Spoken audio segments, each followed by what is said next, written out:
நேத்து விஜய் அண்ணா சொன்னதுல இருந்து அவரு இலவசத்துக்கு போயிட்டாரு, அவரு இலவசம் கொடுக்க ஆரம்பிச்சிட்டாரு அப்படின்னு சோசியல் மீடியால வந்து ஏடிஎம்கேயும் சரி டிஎம்கேயும் சரி நாம் தமிழர் கட்சி முதற்கொண்டு எல்லாருமே வந்து இவரும் ஒரே தான், இவர் மற்றவங்க மாதிரி தான் அப்படின்னு சொல்லி பேச ஆரம்பிச்சிட்டாங்க.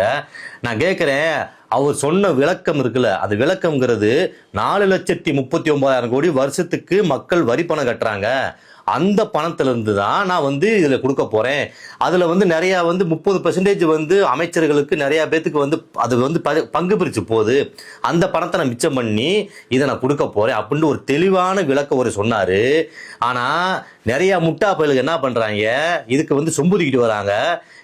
டிஎம்கே ஏடிஎம்கே நாம் தமிழர் கட்சி 3 பேர் சொம்புதிக்கிட்டு வராங்க. நான் கேட்கிறேன், ஏன் உங்க தலைவர் யாருமே இலவசம் கொடுக்கலையா? அதை யாரும் மக்கள் வாங்கலையா? என்னங்க இதெல்லாம் ஒரு நியாயமான பேச்சா? முதல்ல வந்து என்ன கான்செப்ட், என்ன செய்ய வராங்க, மக்களுக்கு என்ன தேவை?